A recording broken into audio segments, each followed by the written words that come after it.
എളുപ്പത്തിൽ പണമുണ്ടാക്കാൻ എന്തെങ്കിലും കുറുക്കുവഴിയുണ്ടോ?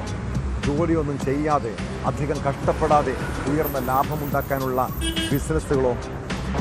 ഇങ്ങനെ ഒരു പരസ്യം കണ്ടാൽ ആദ്യം ചാടി വീഴുന്നത് മലയാളികളായിരിക്കും അല്ലേ? എന്നാൽ ഒരു കാര്യം നമ്മൾ മനസ്സിലാക്കണം, ഇത്തരം കുറുക്കുവഴികൾ ഒരു കുരുക്കായിരിക്കും കേട്ടോ. ആലപ്പുഴ പട്ടണക്കാട് സ്വദേശിയായ യുവാവ് ഓൺലൈൻ ഷെയർ മാർക്കറ്റിൽ പണം നിക്ഷേപിച്ച് വലിയ ലാഭമുണ്ടാക്കാൻ ശ്രമിച്ചതാണ്. എന്നാൽ അതൊരു വലിയ തട്ടിപ്പാണെന്ന് പിന്നെയാണ് റഫീഖിന് മനസ്സിലായത്. 20 ദിവസത്തിനിടെ 97 ലക്ഷം രൂപയാണ് അയാൾക്ക് നഷ്ടപ്പെട്ടത്. ഇതോടെ പോലീസിൽ പരാതിപ്പെട്ടെങ്കിലും പ്രതിയെ പിടികൂടാൻ കഴിയുമെന്ന വലിയ പ്രതീക്ഷയൊന്നുമില്ലായിരുന്നു.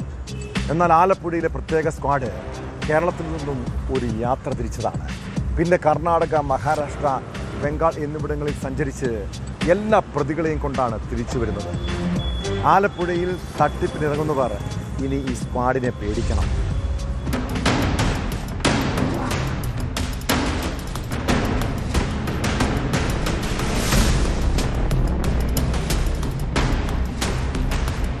പട്ടണക്കാട് സ്വദേശി റഫീഖിന്റെ ഫോണിൽ കഴിഞ്ഞ ഡിസംബറിൽ ഒരു മെസ്സേജ് കണ്ടു. ഓൺലൈൻ ഷെയർ ട്രേഡിംഗിൽ പണം നിക്ഷേപിച്ചാൽ ഇരട്ടി ലാഭമായിരുന്നു വാഗ്ദാനം. ആ മെസ്സേജിൽ ക്ലിക്ക് ചെയ്തതോടെ പിന്നെ ഫോണിലേക്ക് വിളി. ഇന്റർനാഷണൽ ട്രേഡിംഗ് അക്കൗണ്ടുകളിൽ നിക്ഷേപിച്ചാൽ പണം നിമിഷ നേരം കൊണ്ട് ഇരട്ടിയാക്കാമെന്ന് പറഞ്ഞ് വിശ്വസിപ്പിച്ചു. ഡോക്ടറാണെന്ന് പരിചയപ്പെടുത്തിയ ആൾ ഇംഗ്ലീഷിലാണ് സംസാരിച്ചത്. ഇതോടെ അവരുടെ വാഗ്ദാനങ്ങളിൽ വിശ്വസിച്ച റഫീഖ് ചെറിയ തുക നിക്ഷേപിക്കാമെന്ന് സമ്മതിച്ചു. പിന്നെ അക്കൗണ്ട് വിവരങ്ങളും പാസ്ബുക്കിന്റെ കോപ്പിയും അവർ വാങ്ങി. ഡിസംബർ 20-ന് ചെറിയ തുക നിക്ഷേപിച്ചപ്പോൾ ഒരു ദിവസം കൊണ്ട് ഇരട്ടിത്തുക മടക്കി നൽകി. അങ്ങനെ അവർ റഫീഖിന്റെ വിശ്വാസം നേടിയെടുത്തു. പിന്നീട് തട്ടിപ്പ് സംഘം പലതവണയായി ലക്ഷങ്ങൾ വാങ്ങി.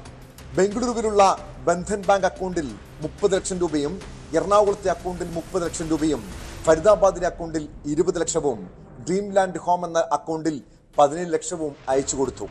ഡിസംബർ 20-നും കഴിഞ്ഞ ജനുവരി 10-നും ഇടയിൽ ആകെ 97 ലക്ഷം രൂപ നിക്ഷേപിച്ചു. എന്നാൽ ഷെയർ മാർക്കറ്റിലെ വിവരങ്ങളോ എത്ര രൂപ ലാഭം കിട്ടിയെന്നോ തിരക്കിയപ്പോൾ ഒരു വിവരവുമില്ല. അതോടെ സംശയം തോന്നി ഷെയർ മാർക്കറ്റ് സംഘത്തെ ബന്ധപ്പെട്ടപ്പോൾ ഫോണും എടുക്കുന്നില്ല. ഇതോടെ സംശയം തോന്നിയ റഫീഖ് പോലീസിൽ പരാതി നൽകി.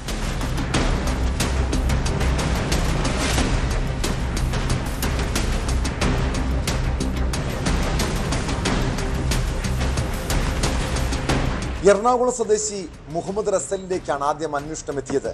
എന്നാൽ ഇയാൾ കൊച്ചിയിൽ ഇല്ലെന്ന് വ്യക്തമായതോടെ ടവർ ലൊക്കേഷൻ കേന്ദ്രീകരിച്ച അന്വേഷണം. അതിനിടെ മഹാരാഷ്ട്രയിലുള്ള തട്ടിപ്പ് സംഘങ്ങളുമായി ബന്ധപ്പെടുത്തിയ കൊട്ടാരക്കര സ്വദേശി നിധിനെ അറസ്റ്റ് ചെയ്തു. പിന്നീട് കണ്ണൂർ സ്വദേശി ഫാസിൽ ഷബാബിനെയും തമിഴ്നാട് മധുരയിലുള്ള മുഹമ്മദ് സുബൈറിനെയും പിടികൂടി. തുടർന്ന് മുഹമ്മദ് റസലിനെ പൊക്കിയതോടെ മഹാരാഷ്ട്ര സംഘത്തെക്കുറിച്ച് വിവരം ലഭിച്ചു. പ്രതികൾ തട്ടിപ്പ് നടത്താനായി ഒത്തുകൂടിയ ബംഗളൂരുവിലുള്ള ബ്ലൂം സ്റ്റെയിൻ ഹോട്ടലിലെത്തി CCTV ദൃശ്യങ്ങൾ നോക്കി അവിടെ വന്നവരുടെ വിവരങ്ങൾ ശേഖരിച്ചു. CCTVയിൽ ഒരു വെള്ള സ്വിഫ്റ്റ് കാർ കണ്ടെത്തി.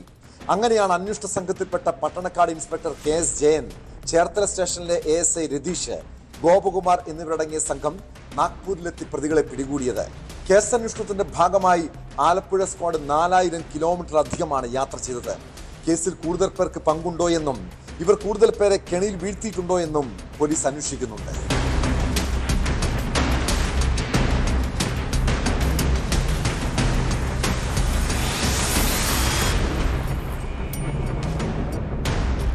ന്യൂസ് 18 ആലപ്പുഴ. കൂടുതൽ വാർത്തകൾക്ക് news 18 Keralam YouTube channel subscribe ചെയ്യുക.